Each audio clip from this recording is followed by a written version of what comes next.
Operation सिंदूर के दौरान भी हमने ड्रोन देखे, ड्रोन से होने वाले फायदे और नुकसानों के बारे में जानने की कोशिश की थी। उस वक्त काफ़ी कुछ ड्रोन की उपयोगिता भी सामने आई थी, लेकिन अब एंटी ड्रोन सिस्टम की सबसे ज़्यादा ज़रूरत महसूस की जा रही है। एंटी ड्रोन सिस्टम वो चीज़ होती है कि यदि दुश्मन के इलाके से कोई ड्रोन आ रहा है तो उसे किस तरह से हवा में ही तबाह किया जा सके, ताकि वो अपने साथ लेकर आ रहे गोला बारूद और दूसरी चीज़ को के ज़रिए आम लोगों को नुकसान न पहुंचा सके।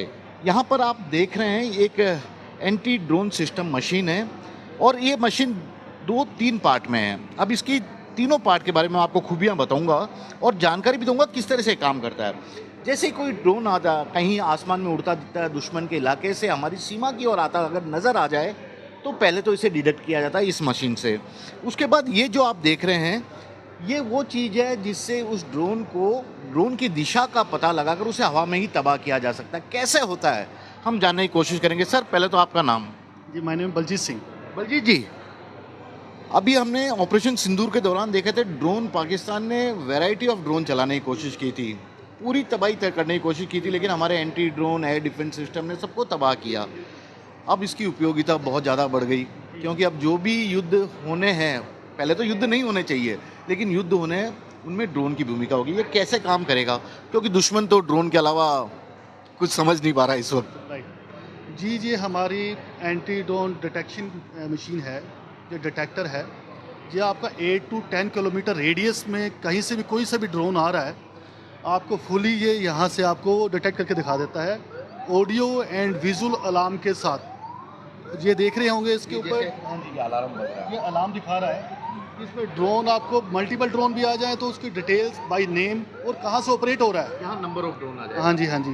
और ये हमारी इक्विपमेंट है जिसका कंट्रोल यूनिट है, मैप के साथ वो ड्रोन कहाँ से ऑपरेट हो रहा है। जैसे देख रहे हैं इसमें ड्रोन का नाम, पता सब कुछ बता रहा है, कितनी हाइट पे है वो सब कुछ बता रहा है। और इसके साथ में हमारी एक वॉच है, छोटी सी स्मार्ट वॉच है, आपकी रिस्ट में है, या आपको रिस्ट पे भी दिखा सकते हैं। हर टाइम आप कंट्रोल पैनल सामने नहीं देख सकते। इसकी जरूरत नहीं है, इसकी वजह ये हाँ, आप इस पे भी देख सकते हैं। वेट कितना होगा बॉक्स का?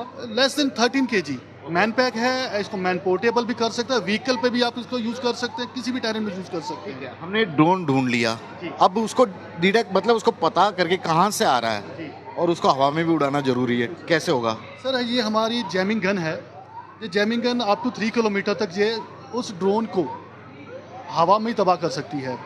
इसको आप देखेंगे, इसके साथ में हमने एक छोटा डिस्प्ले यहाँ पे भी है और ये इस यूनिट पे भी है। ये यहाँ दिखा देता है वो उसकी फ्रीक्वेंसी डिटेल्स। इसमें देखेंगे और किस डिग्री से, किस डायरेक्शन से आ रहा है, उसको मैच करते ही हम उसको हवा में उसको तबाह कर सकते हैं। क्योंकि मैक्सिमम हमें पता नहीं होता रेडियस में किस डायरेक्शन से आ रहा है। ये आपको डायरेक्शन फाइंडर के साथ इंडिया में अभी पहली आप गन है। इसको मुझे लगता है कि वहाँ पर अगर उस तरफ कोई ड्रोन आ रहा है ऐसे तो पकड़ा इसको, हाँ, तो जस्ट मुझे इसकी फिगर मैच आउट करनी है ड्रोन की डिटेल से, ये वाली।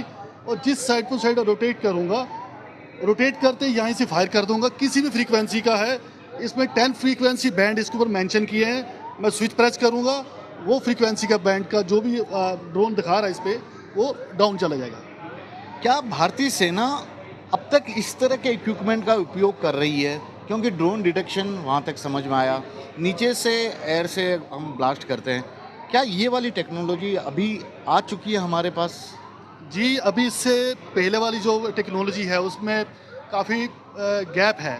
उस गैप को फिल करने के लिए ये टेक्नोलॉजी अपग्रेडेबल हमने इसके अंदर लॉन्च की है, जो कि इम्प्रूव करेगी हमारे भारतीय सेना की जो क्षमता है उसको इम्प्रूव करने के लिए ये टेक्नोलॉजी लाए हैं। ये देखा कि एंटी ड्रोन सिस्टम किस तरह से नई टेक्नोलॉजी के साथ आ रहे हैं और इसी चीज़ को यहाँ पर दिखाने की पूरी कोशिश हो रही है। यहाँ पर आपको और कई चीज़ें भी मिल जाएगी, जैसे एक और ये इक्विपमेंट है और इस इक्विपमेंट की खासियत है कि यदि दुश्मन का इलाका कोई पानी के अंदर हो तो यहाँ पर हमारे सैनिक ये पूरी डिटेल के साथ देखते हुए आगे बढ़ सकते हैं। जैसा कि आप देख रहे हैं इस तरह से एक साथ 2 से 4 लोग को ये मशीन अपने साथ आगे पानी में ले जाने की क्षमता रखती है। तो अपने आप में काफ़ी एडवांस टेक्नोलॉजी वाली ये सभी चीज़ें हैं।